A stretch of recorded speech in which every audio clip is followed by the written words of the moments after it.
Assalamu alaikum wa rahmatullahi wa barakatuh. To some of you and peace out to the rest of you. Hit the share button because the message is more important than the messenger. As I record this, I'm now at the New Orleans airport waiting to pick up my daughter. She's flying in from the Northeast. And All Miami standby passengers have been cleared. Please see me here. Okay, hold on. I know that announcement's probably too loud for you guys. So in any case, while waiting, I wanted to tell you guys something. And what I wanted to tell y'all had to do with it had to do with this war that we're fighting. It is a war. And it is for that reason that I will turn around and pull up certain double standards. But I'm going to tell you guys that even in war, there are rules. And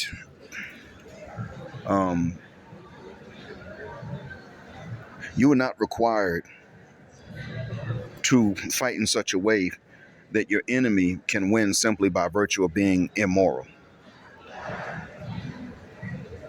I am talking from an Islamic standpoint when I say this. When I talked to my mother yesterday, I told her about the cat being out of the bag. I told her that when it comes down to it, social media has emboldened a lot of people, and it has emboldened some guys to tell on ladies, and it has emboldened some ladies to tell on themselves. And when confronted, some ladies have taken to social media to say, yeah, and what about it? And that through these means and changes that we now have a lot of ladies that will sit up and say, yes, we don't like responsible men.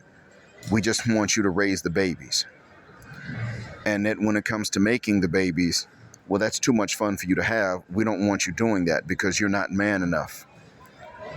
And I told her that we now understand that what ladies want at heart, if they're given free reign, is an absolute insult and slap in the face to men, far more than what we would want at all convenience to ourselves is an insult and a slap in the face to women. We want resources so that we can take care of them and thereby families. They want resources so that they won't need us. They want resources so that they could tell one man, okay, listen, you look the part, and I don't really truly respect you, but I lust after you enough to respect you enough to continue to lust after you to conceive. So you go ahead and drop them. And you over there, as a matter of fact, not you over there, but the bunch of you over there, don't make the cut. So what I'll do is I will bring his kids to you to raise. And that's the only way you're going to get any. And when I told my mother that I was aware of this and that a lot of men were becoming aware of this, my mom listened and she nodded her head. And she said that she was glad that finally there was a way to explain what it was that she knew and didn't have the vocabulary to explain. And she said that she was glad that her grandson, Simba, was not going to have to struggle to come to this understanding because nobody had a vocabulary to explain this. And she was proud of him, and she said, I just hope he doesn't fall for the wrong one. And I told her that we were working on this. And I'm going to tell her more about that, but I refuse to blame any lady or ladies in general for what they did not do, just as I refuse to blame any men or any race or any demographic for what they did not do. I don't agree to that. And I refuse to accept blame for what I did not do. And that is me trying to be fair and be just. By the same token, I refuse also to exonerate the guilty when I know they're guilty. Some of us have taken to doing exactly that, blaming the innocent for what the guilty have done. And we do it in the name of the red pill, or we do it in the name of ADOS FBA.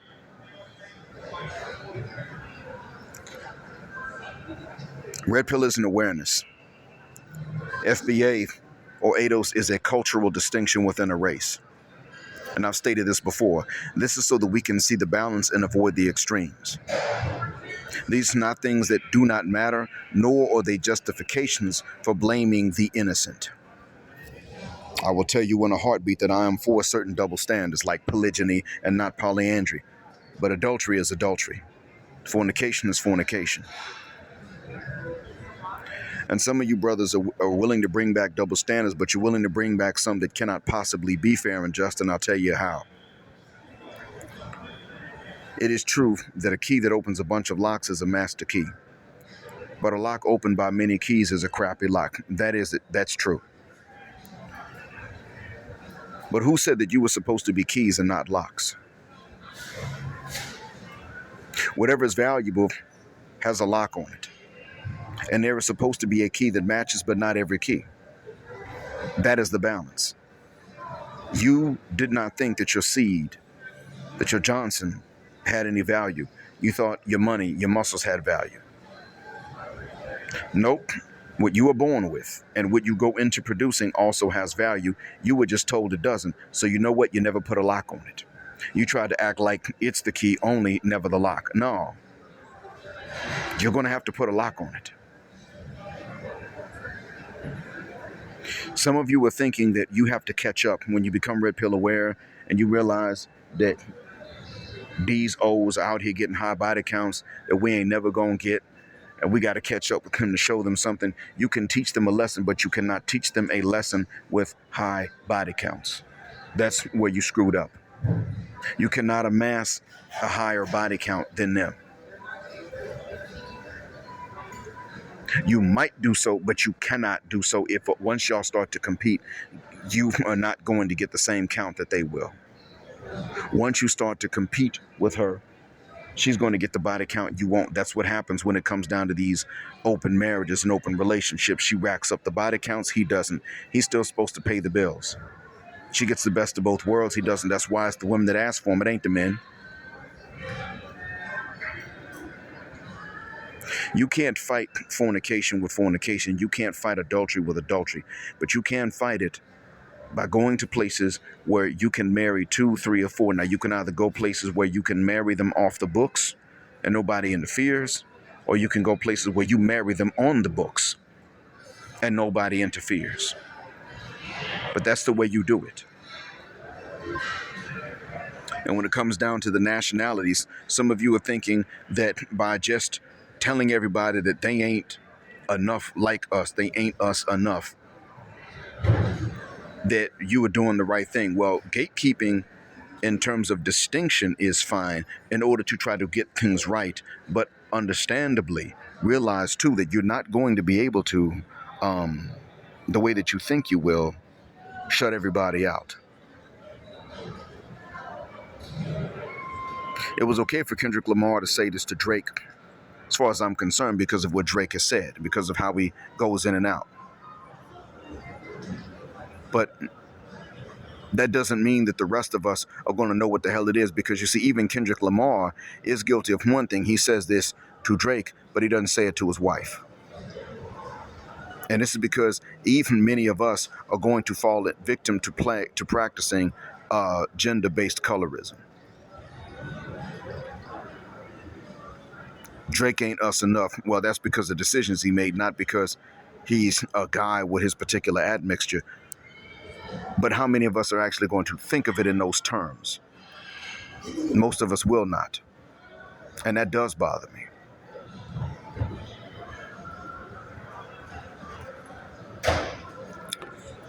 Because you see, while we are celebrating being what we are, rightfully so, and in the face of those who have said that our particular intersection of nationality and race, FBA ADOS, has no culture,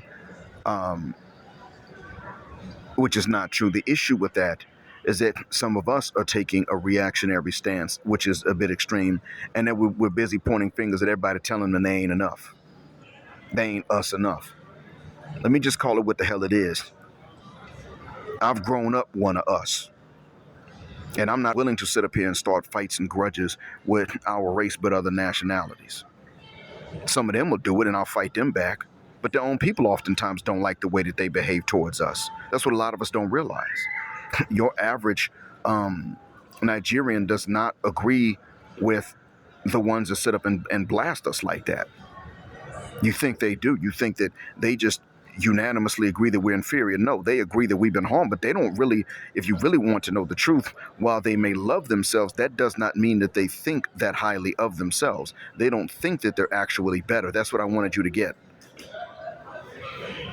Even if they like themselves more, which is normal, they don't think that they're just this great big exemplary functional group. They know their country's got its issues and its problems, and that the cultural carryovers from that bleed into its diaspora. They know that, and they know that we got the same problem. They're aware of that. They know what's going on. We think that they're not, but they got it. They know. You know, fighting back and fighting to win does mean that you may involve deception, invoke deception. But it does not mean that you blame someone collectively or individually for what they did not do. You still have to be very careful about understanding who you were in a fight with whom you were actually in a war, against whom you actually are at war. We are not at war with a gender. We're not at war with nationalities within the race. We are at war with those that are either racist or misandrist, or those that are simply anti-ADOS and anti-FBA. Nationalists, you could say, within the race. Within one race, but nationalists. You could say that. Not black nationalists, but intraracial nationalists. Those against nationalities of other black folk, and ain't got nothing to say against actual racists against us. Those are the ones that we're fighting with because they chose to. And while we may employ means to deceive them at times, if it comes down to that, because war is deception, it does not mean that we lie about what they actually did. It means you lie about what you gonna do so that you deceive them so you win. Doesn't mean you lie about what they did. We're at war with misandrists. They sit up and say that they would rather run into a bear than a man in the woods any day, but then they lust over Wade Wilson, who actually engaged in capital crimes against 2 victims and tried against a 3rd. Because they're hypocrites, and because they're against us, and because they want to, though that's not what they're really doing, they want to penalize non-criminal men with a mass rejection. And not only that, but telling us, listen, this capital criminal is better than you. We have to be clear about what it is that they did wrong. What you're going to do can be deceptive.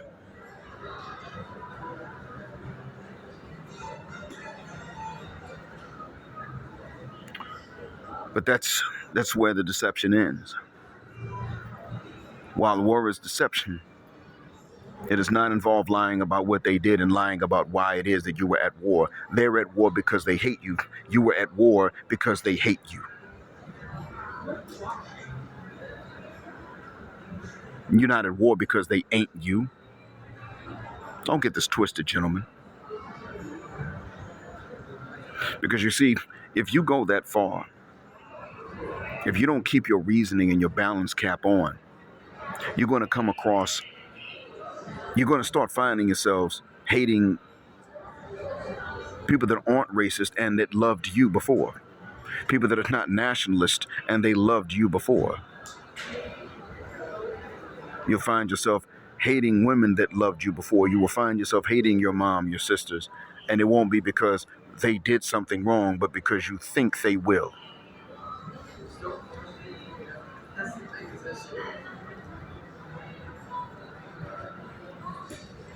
It's one thing to say to them, listen, I'm not going to listen to you tell me what kind of guy you don't like as soon as you tell me that you find responsible men boring. That is one way that you may fight the war. You may tell them that early on, but it doesn't mean you turn around and you hate them before they start acting like a 304.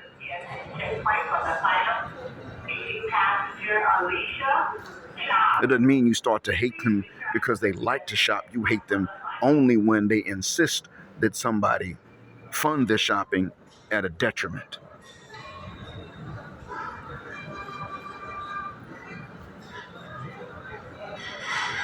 It doesn't mean that you sit up and start telling the world that, hey, look, because you a brother, anywhere you land, they just chasing after you, trying to grab on your junk. That ain't always the case. Doesn't mean that. It also doesn't mean that everywhere you land, that they're all sitting up and chasing after your Mayo friend either, and ignoring you. Neither of these extremes is really the truth. And unfortunately, one of the things that people have a right to say about us as FBA, they have every right to say about us as a majority, not all of us, is that we think in extremes. They just have to admit that they got the same problem. That's all. We suck at nuance, and so do they.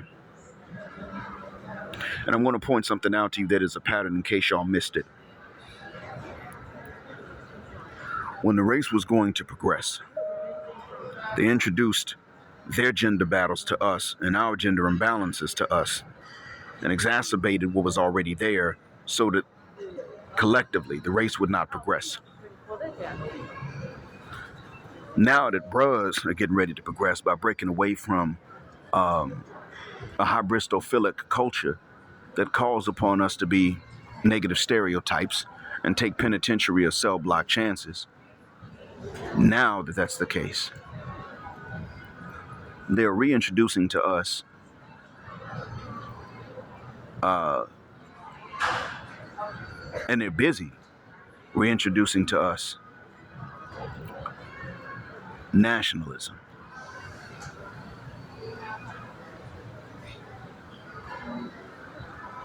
And I've said before that this is not something that's in the interest of the men, whether the man is from Kingston or Port Antonio or Port Royal, what's left of it, or Montego, or if he is from Bridgetown, or if he is from Belize City or Georgetown or Paramaribo or the Yucatan, or if he is from Tegucigalpa or the Garifuna coastline, or if he is from Gulfport, Biloxi, New Orleans, Houston. Doesn't matter. It doesn't serve us. Distinguishing and noting the difference between who's Ados and who's Bayesian and who's Angolan and who's Namibian, and even who belongs to which cultural group within these nationalities. Who's Gullah, who's Creole, who's Temni, who's Kimbundu, who's Bakongo, who is Edo, who is Robo, who is Igbo, who is Yoruba, who is Igala, who is Ibara, who's Hausa and who's Fulani, are perfectly normal to distinguish one from the other, but by the same token, the division does not serve us. And that's why you're being encouraged to fight about this. Notice the misandrists ain't fighting about this, they're just telling you to do it.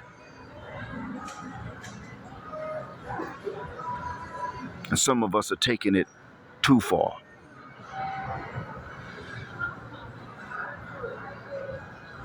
Kendrick was right to say what he said to Drake, but the problem was he didn't explain what's the difference between Drake and his wife. Now, he did explain what's the difference between Drake and his son. But his son's a kid. And the thing is, Kendrick Lamar does know that a lot of you ain't good with nuance. So what's going to happen? Well, you're going to take that song and then one day somebody's going to start singing that to me as I'm walking down the street.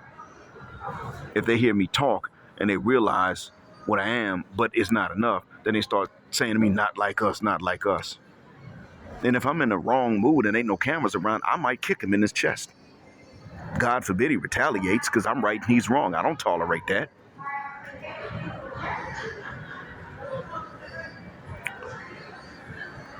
Nuance is going to be the thing that we will continue to ignore because it's not fun and it's going to kill us. It always does.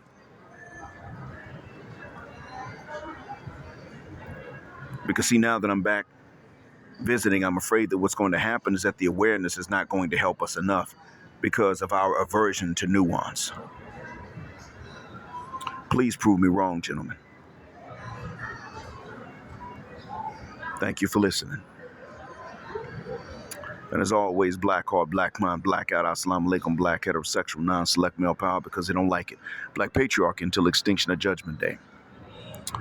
And thank you for flying with us here on Jet Black Airways, where the phrase jet black is also a verb. Keep jet black with us until the wings and the wheels fall off. Gender, justice, forever.